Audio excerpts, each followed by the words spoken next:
Hello, I'm Greg Jarrett. You're in the strategy room. Even though we are still about a month away from President-elect Donald Trump's inauguration, he seems to be not waiting to get started on some important matters. Trump has, of course, already begun discussions with Boeing and Lockheed Martin about government contracts.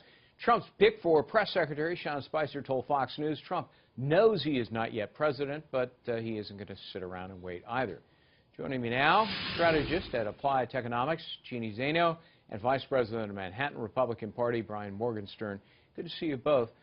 So, Brian, it's very interesting. You know, here's Trump, an Indiana company wants to move their jobs to Mexico. He goes to Indiana and he strikes a deal to save jobs. You know, he doesn't like the new Air Force One price tag, so he harangues Boeing, and suddenly they're like, okay, we'll drop the cost. Yep. Now he doesn't like Lockheed's F-35 fighters because they're way too expensive, so he's negotiating a deal for that. Yep. Isn't this what Americans wanted?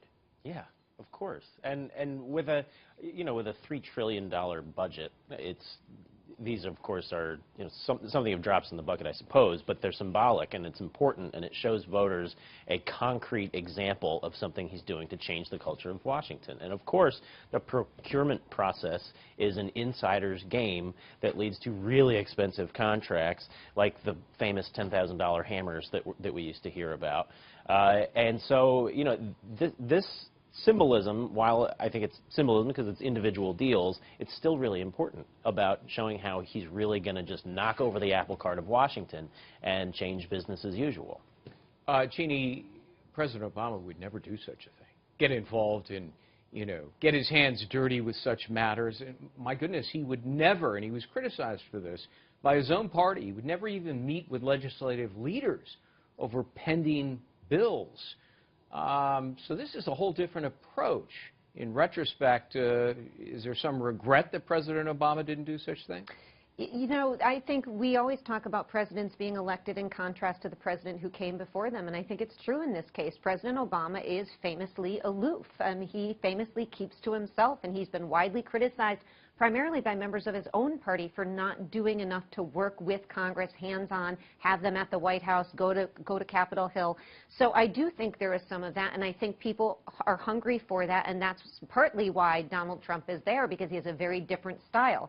My concern is that there is something beyond the symbolism. Let's hope there's something beyond the symbolism there. You talk to economists left, right, and center about this deal with this company in Indiana, and you can hear them all say, okay, but that is only a tiny, tiny drop in the bucket. This does nothing to solve the real problems concerning the export of jobs. Right. So what is his actual policy on that going to be? We have to wait and see. Right. The Lockheed Martin deal, same thing. You're talking about procurement issues. Yes, there's symbolism there, but there's got to be more than symbolism. We have to know what is his policy. And so I think the concern of many people who didn't support Donald Trump is that he is a lot of show and little substance. And we have to wait and see if that's the case or not. We don't know yet. Got to wait till he, raises his hand in the Bible and and says, I will protect and defend and so forth. So we were talking about domestic policy. On foreign policies, he's been very active. Just on Thursday, the Israelis call him up, Prime Minister Netanyahu, and asks him to intervene in this United Nations resolution that would have forced Israel to stop building settlements in Palestinian territories, taking away their only bargaining chip. What happens? Trump steps in and is able to achieve it on behalf of the Israelis. And the relationship between America and Israel really, oftentimes, the closeness will depend on who the leaders are, and Netanyahu gets along with Republicans better than he gets along with Democrats. And I think there are numerous examples of that playing out.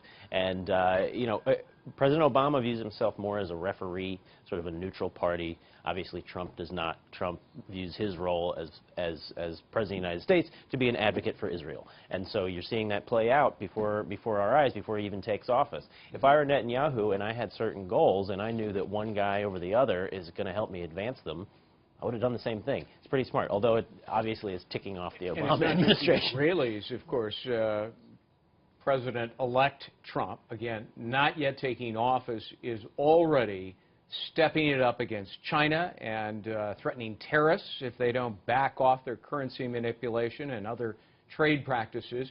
And then, of course, you know, he's trading barbs with Vladimir Putin as well. Yeah, absolutely. And of course, he was famously very good friends with Netanyahu, so this is no surprise that they are close. They've been friends for a long time.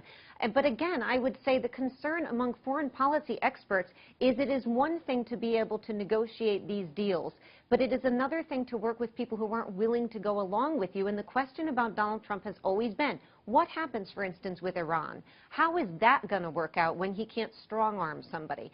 You know, what is going to happen with China and the threat about those tariffs? It may work in his favor, but it may not. It's simply not something we've seen in the recent modern past in diplomacy where you handle it in this way. It's not business, it's politics. Businessmen are pretty good at leverage, and China needs us more than we need them, so we'll wait and see whether he exercises that leverage. Jeannie and Brian, thank you both for complete coverage. Stay right here at foxnews.com. I'm Greg Jarrett. Thanks for watching.